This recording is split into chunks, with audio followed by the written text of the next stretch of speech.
जय Hind to all. आज की इस वीडियो में हम लोग BSF radio operator and radio mechanic को एग्ज़ाम को ध्यान में रखते हुए केमिस्ट्री का एक टॉपिक कवर करेंगे जो कि है जल, जिसको वाटर कहा जाता है। तो आइए टॉपिक की शुरुआत करते हैं। सबसे पहले इसमें हम लोग कुछ इम्पॉर्टेंट पॉइंट्स को पढ़ेंगे, उसके बाद इससे रिलेटेड कुछ क्वेश्चंस को करेंगे। तो देखिए, सबसे पहले जानिए जल, वाटर। जल होता क्या है? तो जल, इसका जो सिंबल होता है H2O होता है। H2O इसका केमिकल सिंबल होता है, जिसमें 2 हाइड्रोजन और 1 ऑक्सीजन परमाणु होते हैं। ठीक है। जल क्या होता है? जल को हम लोग वाटर बोलते हैं। जल के 4 प्रकार होते हैं। पहला होता है आसुत जल, जिसको कहा जाता है डिस्टिल्ड वाटर। क्या कहते हैं? Distilled water. दूसरा होता है मृदु जल, जिसको कहा जाता है सॉफ्ट वाटर। और तीसरा है कठोर जल, जिसको कहते हैं हम हार्ड वाटर। हार्ड वाटर 2 तरह का होता है। एक होता है परमानेंट, जिसमें हार्डनेस होती है, उसको बोलते हैं अस्थायी कठोरता। और एक होता है टेम्पररी, जिसको बोलते हैं अस्थायी कठोरता। और चौथा जो इसका स्टेज होता है वो जिसको बोलते हैं भारी जल, यानी कि हैवी वाटर। ठीक है। तो सबसे पहले हमने 4 पॉइंट्स पढ़ा कि जल जो होता है इसका सिंबल H2O होता है। इसके 4 प्रकार हुए: आसुत जल, मृदु जल, कठोर जल और भारी जल। कठोर जल 2 तरह का हो गया। ठीक है। अब आइए देखते हैं इसके कुछ गुण। यहाँ से आपको क्वेश्चन पूछा जा सकता है, तो आइए इसको हम पढ़ते हैं ध्यानपूर्वक एक एक पॉइंट को। देखिए, सबसे पहला पॉइंट है कि जल एक अकार्बनिक पदार्थ है। इस पर ध्यान दीजिए। अकार्बनिक मतलब वैसा यौगिक जिसमें कार्बन उपस्थित नहीं होता है, उसको हम अकार्बनिक बोलते हैं। तो जल का सिंबल देखिए होता है H2O। क्या होता है? H2O। क्या बताइए, इसमें कहीं भी आपको कार्बन दिखाई दे रहा है? तो नहीं। तो ये है H2O, अकार्बनिक पदार्थ। इसकी संरचना कैसी होती है? तो संरचना इसकी कोणीय होती है, त्रिकोणीय आप बोल सकते हो। ठीक है। एंगल 104 डिग्री होता है, 104 डिग्री होता है। अगर इसका प्रसंकरण निकाला जाए तो वो होता है sp3। क्या होता है? sp3 होता है। ठीक है। आप इसको आसानी से समझ सकते हो। अब देखते हैं, यह एक रंगहीन, गंधहीन तथा स्वादहीन होता है, द्रव होता है। ठीक है। जो जल होता है इसमें ना तो कोई रंग होता है, ना ही इसमें कोई गंध होता है, और ना ही इसका कोई स्वाद होता है। ठीक है। तो 3 चीज़ें याद रखना है, रंगहीन, गंधहीन और स्वादहीन होता है। इसका जो घनत्व होता है, डेंसिटी, वो 4 डिग्री सेल्सियस पर अधिकतम होता है। ये क्वेश्चन पूछा गया है कि कितने डिग्री सेल्सियस पर अधिकतम होता है? तो 4 डिग्री सेल्सियस पर। इससे क्वेश्चन एक पूछा जाता है कि जो मछलियाँ होती हैं झील के नीचे, जब झील के सतह पर बर्फ़ जम जाता है तो उसके अंदर मछलियाँ कैसे जीवित रहती हैं? तो झील का जो ऊपरी सतह होता है वो 0 डिग्री सेल्सियस पर होता है, जबकि नीचे वाला जो पानी होता है वो 4 डिग्री सेल्सियस पर होता है। ठीक है। तो इसीलिए झील के अंदर जो मछलियाँ होती हैं वो जिंदा रह सकती हैं। आगे क्वेश्चन, नेक्स्ट तो पॉइंट है इसका अनुभार। यहाँ पर अनुभार होगा 18 होता है। इसका अनुभार 18, यानी कि जो एटॉमिक मास होता है इसका 18। अब एटॉमिक मास कैसे निकालते हैं? तो देखिए, H2O लिखा है। एटॉमिक मास आपको याद करना होगा किसी भी चीज़ का मास, सबसे पहले आपको मास याद करना है। ठीक है। और ये है मॉलिक्यूलर वेट, अनुभार। तो एटॉमिक मास आपको याद रहना चाहिए। हाइड्रोजन का एटॉमिक मास यानी कि परमाणु द्रव्यमान होता है 1। तो 2 यहाँ पर इसके परमाणु हैं, तो 2 गुने 1 करेंगे, प्लस ऑक्सीजन के एक परमाणु का जो भार होता है वो होता है 16। तो आप दोनों को जोड़ो, 16 + 2 हो गया 18। इसको हम बोलते हैं अनुभार। क्या बोलते हैं? अनुभार, यानी कि यहीं पर लिखा गया है मॉलिक्यूलर वेट। तो अनुभार 18 होता है, मॉलिक्यूलर वेट जिसको बोलते हैं। ठीक है। अब आइए, अब एक एक करके सभी टाइप्स को हम पढ़ते हैं। तो पहला यहाँ पर जानेंगे कि आसुत जल क्या होता है। ठीक है। Distilled water. तो देखिए, आसुत जल पहला पॉइंट है। डिस्टिल्ड वाटर, यह जल का सबसे शुद्धतम रूप है, और इसे सबसे शुद्धतम इसलिए कहा जाता है क्योंकि इसमें केवल H2O पाया जाता है। केवल H2O, मतलब इसके अलावा इसमें और कोई भी अशुद्धि नहीं मिलती है, इसलिए इसको हम आसुत जल यानी कि डिस्टिल्ड वाटर कहते हैं। इसमें 0 ppm होता है। ठीक है। इसका यह आसवन विधि द्वारा बनाया जाता है, यानी कि इसको बनाने की प्रक्रिया का नाम क्या है? आसवन विधि। इसको भी याद करना है। ठीक है। आगे, इसका प्रयोग बैटरी में या घाव धोने में या इंजेक्शन इत्यादि में किया जाता है। तो 3 क्वेश्चन हो गया कि बैटरी में कौन सा वाटर का यूज किया जाता है? तो डिस्टिल्ड वाटर यानी कि आसुत जल, घाव धोने में आसुत जल, ताकि कोई भी बीमारी नहीं हो, दूसरा इन्फेक्शन नहीं हो, तो इसलिए शुद्ध जल का प्रयोग किया जाता है जो होता है डिस्टिल्ड वाटर। और इंजेक्शन में भी कौन सा यूज किया जाता है? Distilled water. ठीक है, अब आइए नेक्स्ट देखते हैं। नेक्स्ट पॉइंट है कि जो आसुत जल होता है, डिस्टिल्ड वाटर का पानी से कोई फ़ायदा नहीं है, इससे केवल प्यास बुझता है। यानी कि इससे कोई भी फ़ायदा नहीं है, इसको पीने से सिर्फ और सिर्फ आपकी प्यास बुझ सकती है, बस। याद हुआ? वर्षा का जल भी आसुत जल है, किंतु वायुमंडल में यह धूलकण से मिलने के बाद अशुद्ध हो जाता है। जो बारिश का पानी होता है वो भी बिल्कुल डिस्टिल्ड होता है, आसुत जल होता है, लेकिन हमारे वायुमंडल में कई तरह की गैसेस होती हैं, धूल कण होती हैं, जिनसे मिलकर के बारिश का जो पानी होता है ऊपर से नीचे आता है और वो अशुद्ध हो जाता है। ठीक है, वर्षा का जल 250 ppm पर होता है। ठीक है, अब चलते हैं इसके बाद वाला जो होता है मृदु जल, जिसको हम बोलते हैं सॉफ्ट वाटर। तो मृदु जल क्या होता है? आसुत जल में उपयोगी तत्व जैसे कैल्शियम, मैग्नीशियम अथवा सोडियम को मिला देने से मृदु जल बन जाता है।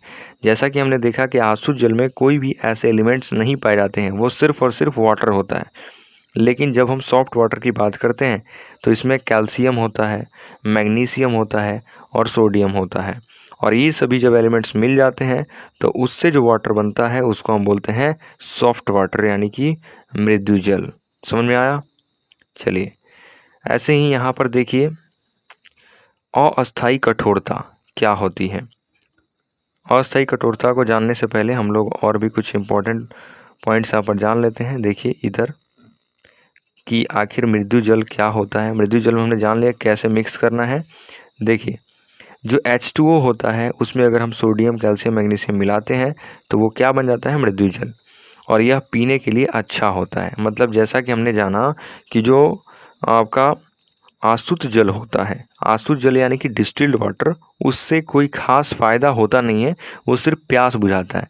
लेकिन जो आपका मृदु जल होता है, सॉफ्ट वाटर जो होता है, ये जो मृदु जल होता है यह पीने के लिए अच्छा होता है, क्योंकि इसमें सोडियम, कैल्शियम, मैग्नीशियम एलिमेंट्स होते हैं जो हमारे बॉडी के लिए लाभदायक होते हैं।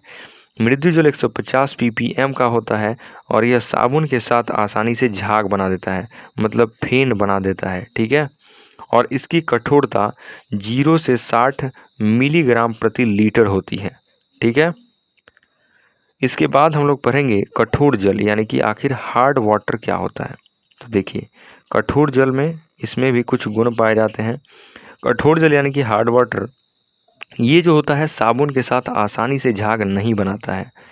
जैसा कि आपने पढ़ा कि मृदु जल जो होता है सॉफ्ट वाटर, वो झाग बना लेता है, लेकिन कठोर जल झाग नहीं बनाता है, परंतु ये डिटर्जेंट के साथ झाग बनाता है। ऐसे जल तालाब तथा समुद्र में पाए जाते हैं। यानी कि जब हम साबुन के साथ उनको घोलते हैं तो जल्दी झाग नहीं बनाता है, लेकिन डिटर्जेंट के साथ आसानी से झाग बना लेता है। और ये कहाँ पाए जाते हैं? तालाब या समुद्र में। इसमें कैल्शियम या मैग्नीशियम मिले होते हैं। ठीक है, तो ये जल कैसे होते हैं? Hard water. जैसे हम लोग नॉर्मल जो वाटर पीने का प्रयोग करते हैं चापाकल या कहीं से भी, तो वो जो पानी होता है वो हार्ड वाटर होता है। ठीक है, अब देखते हैं आखिर हार्ड वाटर कितने टाइप का। तो हमने अभी पढ़ा था कि 2 टाइप का होता है हार्ड वाटर। तो देखिए, पहला हो गया अस्थाई कठोरता, यानी कि जिसमें परमानेंट हार्डनेस होती है, और एक होता है अस्थाई जिसमें टेम्पररी हार्डनेस होता है। तो पहला लिखा है अस्थाई कठोरता, परमानेंट हार्डनेस क्या होता है। तो देखिए, यदि जल के साथ कैल्शियम या मैग्नीशियम के क्लोराइड या सल्फेट मिले हुए हो तो उसे अस्थाई कठोरता कहते हैं। ठीक है, जैसा कि हमने अभी जाना ना कि कैल्शियम, मैग्नीशियम, सोडियम मिला होता है तो वो जल कठोर होता है। और ये 2 तरह का होता है, एक अस्थाई और एक अस्थाई। अस्थाई कब होगा? जब कैल्शियम, मैग्नीशियम के क्लोराइड या सल्फेट मिले हुए होते हैं। ठीक है, और आखिर मिलने से तो नहीं होगा, मिलने के साथ साथ इन्हें ज़्यादा देर तक रहना भी पड़ेगा, यानी कि यह अधिक समय तक रहता है, थोड़ी देर के लिए नहीं रहेगा, अधिक समय तक। इसकी कठोरता को दूर करने के लिए परम्यूटेट विधि, ठीक है, जिसमें Al2SiGO8 H2O यानी कि जिसको जियोलाइट कहते हैं, तथा कालगन विधि जिसमें सोडियम हेक्सा मेटा फॉस्फेट तथा आसोन विधि को अपनाते हैं। तो इन 3 विधियों से हम क्या करते हैं? जल की कठोरता को दूर करते हैं। ठीक है, अब आइए हम यहाँ पर पढ़ते हैं नेक्स्ट, जो कि हमारा टॉपिक है अस्थाई कठोरता। तो देखिए, अस्थाई यानी कि टेम्पररी हार्डनेस क्या होता है? जल के साथ कैल्शियम मैग्नीशियम के का बाइकार्बोनेट मिले हो, क्या मिले हो? बाइकार्बोनेट, तो उसे अस्थाई कठोरता कहते हैं। अस्थाई कब होगा? जब कैल्शियम के और सोडियम के क्या मिले हो? ऑक्साइड और सल्फेट मिले हो, ठीक है, तो उसको हम बोलते हैं अस्थाई। और यहाँ पर हमने कहा कि कैल्शियम और मैग्नीशियम के जब बाइकार्बोनेट मिले हो तो उसे अस्थाई कहते हैं। यह कठोरता अधिक समय तक नहीं रहती है, अतः हम लोग इसे आसानी से दूर कर सकते हैं, ठीक है, जबकि अस्थाई में दूर देर तक के लिए रहता है और अस्थाई में थोड़ी देर के लिए रहता है। तो देखिए यहाँ पर दिया गया है कि अस्थाई कठोरता को उबाल कर या क्लार्क विधि यानी कि बुझा हुआ चूना के द्वारा दूर किया जा सकता है, ठीक है। नोट में यहाँ पर लिखा है अस्थाई तथा अस्थाई दोनों कठोरता दूर करने के लिए सोडियम बाइकार्बोनेट तथा पराबैंगनी किरण का प्रयोग करते हैं, ठीक है। सोडियम बाइकार्बोनेट होता क्या है? देखिए यहाँ पर सोडियम बाइकार्बोनेट नहीं है, ये सोडियम कार्बोनेट है, ठीक है, ये सोडियम कार्बोनेट है, बाई नहीं है। सोडियम कार्बोनेट यानी कि जो धोने का सोडा होता है उसको बोला जाता है, और इसी का प्रयोग करके हम जल की कठोरता को दूर कर सकते हैं, या पराबैंगनी किरण का उपयोग करके भी, ठीक है। शुद्धता का मात्रक क्या होता है? जल की शुद्धता, जैसे अभी हमने पढ़ा था ना कि इसका कितना ppm होता है, तो शुद्धता का मात्रक ही ppm होता है, यानी कि पार्टिकल पर मिलियन। यदि कठोरता 0 से 60 मिलीग्राम पर लीटर हो तो वो सॉफ्ट वाटर कहलाती है। देखो यहाँ पर लिखा है 0 से 60 मिलीग्राम पर लीटर हो तो उसको सॉफ्ट वाटर कहते हैं, और कठोरता 60 मिलीग्राम पर लीटर से ज़्यादा हो जाती है तो वो हार्ड वाटर कहलाती है, ठीक है। इसके बाद देखते हैं भारी जल क्या होता है। तो देखिए, भारी जल जिसको हैवी वाटर बोलते हैं, यह ड्यूटेरियम होता है D2O। इसका कई बार रासायनिक सूत्र भी पूछा गया है, तो याद रखें ड्यूटेरियम ऑक्साइड D2O होता है, और इसका अनुभार कितना होता है? 20 होता है। सामान्य जल का 18 होता है, जबकि इसका कितना होता है? T, क्योंकि ड्यूटेरियम जो होता है इसका यहाँ पर एक नहीं, एटॉमिक वेट यहाँ पर निकालते हैं, ठीक है, तो यहाँ पर 2 हो जाता है। देखो जैसे हाइड्रोजन के 3 समस्थानिक होते हैं, प्रोटियम, ड्यूटेरियम और ट्राइटियम, तो हमने यहाँ पर किसका यूज़ किया? ड्यूटेरियम मतलब इसका 2 अनुभार 2 होता है एटॉमिक मास, तो 2 हो गया, और 2 इसके परमाणु है तो 2 गुने 2 4 हो गया, और प्लस ऑक्सीजन का 16, तो 16 4 20 हो गया ना, तो इसका अनुभार कितना हो गया? 20 हो गया, जबकि सामान्य जल का 18 होता है। इसका प्रयोग परमाणु संयंत्र में मंदक के रूप में किया जाता है। तो ये भी क्वेश्चन पूछा जा रहा है कि एटॉमिक रिएक्टर में परमाणु संयंत्र में मंदक के रूप में, ठीक है, मंदक के रूप में यानी कि अभिक्रिया को स्लो करने के लिए किसका प्रयोग करते हैं? D2O यानी कि भारी जल का, ठीक है। इसका जो क्वथनांक यानी कि बॉइलिंग पॉइंट होता है 101.24 डिग्री सेल्सियस, 101.24 डिग्री सेल्सियस होता है, ठीक है। अब इसके बाद नेक्स्ट लिखा है कि इसकी खोज किसने की? तो इसकी खोज की यूरे ने इसका खोज किया था। जल के 6000 अणु में एक अणु भारी जल का होता है। लगभग जल के 6000 अणुओं में से जो एक अणु होता है वो भारी जल होता है, ठीक है। नेक्स्ट, अब हम लोग देखेंगे नेक्स्ट टॉपिक में, यहाँ पर D2O के कुछ, यहाँ पर देखिए, ये हमने अभी तो जान लिया कि कितने अणु में होते हैं, एक, तो यानी कि 6000 अणु में से एक होता है भारी जल का अणु। इसका निर्माण उड़ीसा के तलचर में किया जाता है। ये इतना इम्पोर्टेंट नहीं है कहाँ पर किया जाता है, ये आपसे पूछा जाता है कि इसका निर्माण किस विधि द्वारा किया जाता है। तो देखिए D2O का निर्माण किस विधि द्वारा किया जाता है, ये क्वेश्चन इंपॉर्टेंट है। तो वैद्युत अपघटन विधि, ठीक है, इलेक्ट्रोलाइसिस जिसको बोलते हैं, इलेक्ट्रोलाइसिस वैद्युत अपघटन विधि के द्वारा एक इस्पात के बर्तन लेकर उसमें एक छिद्र कर देते हैं, एक होल करते हैं, इसे निगेटिव वाले तार से बांध देते हैं, इसमें एक निकल का छिद्रयुक्त प्लेट लेकर डाल देते हैं और उसमें पॉजिटिव तार जोड़ते हैं, तो इससे जल हल्का होकर बाहर निकल जाता है और भारी जल बैठ जाता है, ठीक है। तो ये सब आपको इतना ये सब याद नहीं करना है, आपको सिर्फ याद करना है किस विधि द्वारा? विद्युत अपघटन विधि द्वारा, ठीक है, याद हो गया। इसके बाद देखते हैं दूसरा, जल में जो घुलनशील अशुद्धि होते हैं उनको दूर करने की विधि, यानी कि जल में बहुत सारे अशुद्धियाँ मिल जाती हैं, धूल कण, मिट्टी, बालू, ये सब, तो आखिर हम उसको वो साफ कैसे करें, अशुद्धि को दूर कैसे करें। तो पहला विधि होता है अवसादन। इस विधि में जल को शांत करके छोड़ दिया जाता है जिससे कि अशुद्धि नीचे बैठ जाए और जल जैसे जल तथा बालू, जल और बालू एक साथ मिक्स कर दिया जाए। और आपको बालू अलग करना है तो एक बाल्टी में रख करके एक जगह छोड़ दीजिए शांत अवस्था में। बालू अपने आप भारी है नीचे चला जाएगा, जल ऊपर आ जाएगा। ठीक है। एक होता है छन्ना विधि। इसमें किसी पतले कपड़ा द्वारा जल को छान लेते हैं, जैसे चाय का छन्ना, चाय का जो छन्नी होता है ना, उसमें जैसे ही हम छानेंगे तो जो मोटे मोटे कण होंगे वो ऊपर रह जाएंगे और जो पानी होगा नीचे गिर जाएगा। इसके बाद होता है प्रभाजी आसवन। तो इसमें इस विधि द्वारा वैसे द्रव अलग करते हैं जिनके क्वथनांक में बहुत कम का अंतर है, जिनके बॉइलिंग पॉइंट्स बहुत कम का डिफरेंस होता है। ठीक है, जैसे पेट्रोलियम। इसके बाद होता है इवेपोरेशन विधि, वाष्पीकरण, यानी कि तापमान मिलने के कारण जल भाप बनकर ऊपर उठने लगता है। इस क्रिया को वाष्पीकरण, तो बहुत ज़्यादा जब किसी को गर्म करते हैं तो भाप बन के उड़ने लगेगा जल, उसमें से बाकी जो चीज़ होगा बच जाएगा, तो उसको हम बोलेंगे इवेपोरेशन। ठीक है। इसके बाद है संघनन, कंडेंसेशन। ये क्या होता है, जब वाष्पीकरण द्वारा बना भाप ठंडा होकर जल का रूप लेता है तो उसे संघनन कहते हैं। समझ में आ रहा है। जैसे ही पानी ऊपर गया, जैसे बारिश होता है तो समुद्र का पानी गर्म होकर के भाप के रूप में ऊपर चला जाता है, और जब जैसे जैसे हवा बहती है, जैसे जैसे वायुमंडल ठंडा होता है तो वो पानी क्या होता है, वो पानी धीरे धीरे ठंडा हो जाता है और वो फिर पानी के बूंद के रूप में नीचे गिर जाता है। तो संघनन की क्रिया से ही वो बारिश होता है। ठीक है, तो संघनन कहते हैं। जल को रोगाणु मुक्त करने के लिए यूवी रेज यानी कि अल्ट्रावायलेट किरण, पराबैंगनी किरण तथा क्लोरीन का प्रयोग करते हैं। तो ये क्वेश्चन पूछा गया है कि जल में से जो बैक्टीरियाज होते हैं उनको अलग करना, मारने के लिए किसका प्रयोग करते हैं, अल्ट्रावायलेट वेव्स। ठीक है। अब हम लोग पढ़ेंगे अयस्क तथा धातु कर्म। अयस्क तथा धातु कर्म यानी कि ओर्स एंड मेटलर्जी। तो देखिए यहाँ पर अयस्क एंड धातु कर्म। तो पहले हम इसमें जान लेते हैं कि यानी कि मिनरल क्या होते हैं, खनिज क्या होते हैं। ठीक है।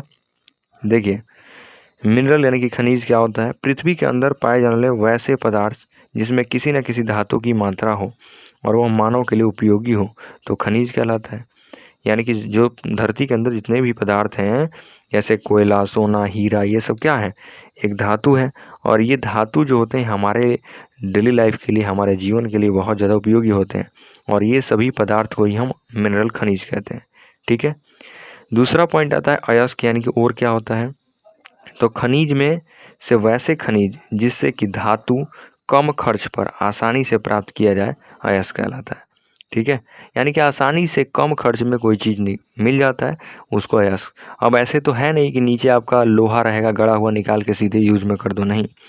लोहा को पहले अयस्क बनाना पड़ेगा, फिर उससे उसको निकालना पड़ेगा, फिर उसको शुद्ध रूप में जब हम लाएंगे तब वो एक धातु के रूप में आएगा। तो डायरेक्टली बहुत सारे चीज़ें होती हैं और कुछ चीज़ें डायरेक्टली भी निकाली जाती हैं, जैसे कोयला है तो सीधे होता है, उसमें कुछ नहीं करना है। तो ठीक है, तो यहाँ पर अयस्क क्या होता है, ऐसे खनिज जिससे कि धातु कम खर्च में आसानी से प्राप्त हो जाए तो उसको अयस्क। और एक और चीज़ अयस्क जो होता है, देखिए यहाँ पर लिखा भी गया है रिमार्क में, जो सभी अयस्क होते हैं वो खनिज होते हैं, क्योंकि खनिज से ही तो अयस्क बनता है, लेकिन सभी खनिज अयस्क नहीं होते। खनिज से अयस्क बनता है तो ये सभी अयस्क खनिज होते हैं, लेकिन जितने भी खनिज होते हैं वो अयस्क नहीं होते हैं, क्योंकि खनिज के बाद ही अयस्क बनता है। बोलो, आया समझ में? ठीक है, आइए देखते हैं नेक्स्ट। यहाँ पर देखिए यहाँ पर ये क्या लिखा है, अयस्क, और ये है खनिज। देखो अयस्क जो होते हैं यहाँ पर वेन डायग्राम से समझते हैं, खनिज के अंदर है यानी कि सभी अयस्क खनिज हैं, लेकिन खनिज उसके बाहर है यानी कि सभी खनिज अयस्क नहीं है। ठीक है, तो ये बहुत सारे देखो ये खनिज है, इसमें से कुछ ही जो होते हैं वो अयस्क होते हैं, कुछ ही अयस्क होते हैं। अब देखो इसको यहाँ पर लिखा है, एक पॉइंट है धातु कर्म, जिसको मेटलर्जी हमने कहा। अयस्क से धातु प्राप्त करने तक की संपूर्ण क्रिया को धातु कर्म कहते हैं, और धातु कर्म कई चरणों में पूरा होता है। तो जो हम धातु प्राप्त करते हैं अयस्क से, तो एक बार में तो नहीं प्राप्त होगा, उसमें कई विधियाँ होती हैं। तो इन्हीं विधियों को हम बोलते हैं धातु कर्म यानी कि मेटलर्जी। तो आइए देखते हैं कि कैसे हम किसी भी अयस्क से धातु को प्राप्त करते हैं। तो देखिए यहाँ पर लिखा गया है धातु कर्म। सबसे पहले धातु कर्म में अयस्कों का किया जाता है सांद्रण। क्या क्या किया जाता है? और सांद्रण भी कई विधियों से होता है, जैसे हाथ से चुनकर, गुरुत्वीय विधि से, चुंबकीय या झाग या फेन उत्प्लवन विधि। ठीक है, तो अयस्कों का सांद्रण हम 4 विधियों से करते हैं। दूसरा, इसके बाद जब सांद्रण हो जाता है तो अयस्कों का किया जाता है भर्जन। क्या किया जाता है? भर्जन। इसके बाद निस्तापन, और निस्तापन के बाद किया जाता है धातु का शोधन यानी कि प्राप्ति। तो देखते हैं पहले अयस्क के सांद्रण के बारे में। ठीक है, एक एक करके सभी के बारे में हम लोग जानेंगे। देखिए, अयस्क का सांद्रण, सबसे पहला पॉइंट हमने लिया यही। अयस्क का सांद्रण, अयस्क में उपस्थित अशुद्धि को दूर करना अयस्क का सांद्रण कहलाता है। तो अयस्क क्या कहते हैं? अयस्क जो होता है जिससे कम खर्च में धातु प्राप्त करें, और अयस्क में से जब अशुद्धि होगी उसको हम दूर करेंगे तो वही सांद्रण कहलाता है। सांद्रण कई प्रकार के होते हैं, हमने पढ़ा, हाथ से चुनकर, फटक कर, चुंबकीय विधि, फेन उत्प्लवन विधि, गुरुत्वाकर्षण विधि। अब देखिए, जो लौह अयस्क होता है, लौह अयस्क का सांद्रण चुंबकीय विधि द्वारा, जबकि सल्फाइड अयस्क का सांद्रण झाग विधि। क्यों? तो इसके बारे में हम जानते हैं। देखो, गुरुत्वीय विधि क्या होता है? इस विधि द्वारा अयस्क को जल में डाल देते हैं, और जिस कारण अशुद्धि जल में घुल जाती है और धातु नीचे बैठ जाता है। ठीक है, तो जल में हम जब घोलेंगे तो गुरुत्वीय विधि में जो गुरुत्वाकर्षण बल होता है, जिसके कारण जो भारी चीज़ें होती हैं वो नीचे बैठ जाती हैं और जल ऊपर रह जाता है, तो इस विधि को हम बोलते हैं गुरुत्वीय विधि। ठीक है, और दूसरा होता है चुंबकीय विधि। तो ये क्या होता है? इस विधि में अयस्क को चूर्ण बना देते हैं। क्या करते हैं? चूर्ण, और चुंबक के समीप ले जाते हैं, जिससे कि धातु चुंबक के ध्रुवों पर चिपक जाता है और अशुद्धि दूर हो जाती है। जो भी धातु होगा तो वो क्या होगा? वो चुंबक तो उसको अट्रैक्ट करेगा, और जो धातु नहीं होगा उसको हटा देगा। जब लोहे का आप चूर्ण लेकर के जाएंगे किसी चुंबक के पास, तो लोहे के चूर्ण को वो खींच लेगा, लेकिन अगर साथ में मिट्टी होगा तो मिट्टी अलग हो जाएगा। तो वही होता है चुंबकीय विधि। तो इसलिए जो लोहे का होता है, लोहे का जो यहाँ पर सांद्रण होता है, किस विधि से? चुंबकीय। इसके बाद आता है झाग उत्प्लावन विधि या फेन उत्प्लावन विधि। ये क्या होता है? इस विधि द्वारा सल्फाइड अयस्क को सांद्रित किया जाता है, और इस विधि द्वारा अयस्क को चूर्ण को बनाकर उसे जल में डाल देते हैं, तारपीन का तेल मिला देते हैं, और इसके बाद उसमें वायु का तेज झोंका प्रवाहित करते हैं, जिसके कारण शुद्ध अयस्क झाग के साथ बाहर आता है और शुद्धि नीचे बैठ जाती है। यानी कि हम इसमें झाग बनाते हैं पूरा, और उसमें हम चूर्ण को डालते हैं और तारपीन का तेल मिलाते हैं, और जब वो पूरा झाग मिल जाता है तो तेज झोंका लगाते हैं हवा का, जिससे वो फेन होता है वो बाहर चला आता है। ठीक है, फेन के साथ जो पदार्थ होते हैं, वो जो अयस्क होते हैं वो बाहर चले जाते हैं, और जो अशुद्धियाँ होती हैं नीचे बैठ जाती हैं। ठीक है, और इसके बाद की जो विधि होती है, मतलब सांद्रण जब हो जाता है, अशुद्धि दूर कर ली जाती है, तो इसके बाद होता है भर्जन, जिसको बोलते हैं रोस्टिंग। यानी कि सांद्रित अयस्क को वायु की उपस्थिति में गर्म करते हैं, जिसे हम भर्जन कहते हैं। क्या कहते हैं? भर्जन। और इससे सांद्रित अयस्क की गंदगी उड़ जाती है। मतलब जब वायु की उपस्थिति होती है उसमें हम सांद्रित अयस्क को गर्म करते हैं, तो सांद्रित अयस्क की जो गंदगी होती है वो उड़ जाती है। और इसके बाद है निस्तापन। भर्जित या सांद्रित अयस्क को वायु के अनुपस्थिति में, यहाँ से हम क्या करते हैं? वायु को हटा देते हैं, अनुपस्थित गर्म करते हैं, तो इस क्रिया को निस्तापन कहते हैं। इसके बाद हमें धातु प्राप्त हो जाता है। ठीक है, तो 3 चरण हमने कर लिया। और चौथा चरण क्या होता है? धातु का शोधन, यानी कि मेटल रिफाइनिंग। इसमें प्राप्त धातु से बाहर कुछ गंदगियाँ होती है, जिन्हें शुद्ध करने की क्रिया को हम धातु शोधन कहते हैं। ठीक है, तो समझ में आया आपको कि कौन कौन सी विधियाँ होती हैं। अब देखिए, यहाँ पर कुछ पॉइंट्स और भी हैं जिनको हम यहाँ पर करते हैं। ठीक है, तो यहाँ पर एक पॉइंट लिखा है मैट्रिक्स, जिसको बोलते हैं गैंग या अधात्री। ठीक है, गैंग या अधात्री। तो देखिए, मैट्रिक्स होता क्या है? मैट्रिक्स अयस्क में उपस्थित अशुद्धियाँ जो होती हैं ना, जो धूल, मिट्टी, कण, ये सब, तो वो गैंग कहलाते हैं। इसमें होता है फ्लक्स, गालक। अयस्क की अशुद्धि को दूर करने के लिए बाहर से मिलाए जाने वाले पदार्थ को फ्लक्स कहते हैं। बाहर से जो भी चीज़, जैसे हमने तारपीन का तेल मिलाया या झाग उत्पन्न कर लिए, डिटर्जेंट कुछ भी चीज़ डाला, तो वो क्या? गालक है। इसके बाद धातु मल क्या है? स्लैग। अयस्क में उपस्थित गंदगी जो गैंग होती है, तथा बाहर से मिलाए गए फ्लक्स, इन दोनों को मिलाकर हम धातु मल कहते हैं। क्या कहते हैं? धातुमल। बोलो समझ में आया? तो धातुमल हुआ क्या? धातुमल हो गया gang plus flux, gang plus flux. जैसे हम यहाँ पर सिलिकॉन ऑक्साइड गैंग होता है, कैल्शियम ऑक्साइड क्या हो गया? फ्लक्स हो गया। इससे जो मिला है वो SiCaO3 धातुमल कैल्शियम सिलिकेट है। ठीक है, तो चलिए इसके अगले चैप्टर में हम लोग पढ़ने वाले हैं कुछ प्रमुख अयस्क को। तो आज की वीडियो को यहीं तक रखते हैं। वीडियो अगर आप सभी को पसंद आए तो दोस्तों को शेयर कीजिए और हमारे चैनल को सब्सक्राइब कीजिए और वीडियो को भी लाइक कीजिए। जय हिंद।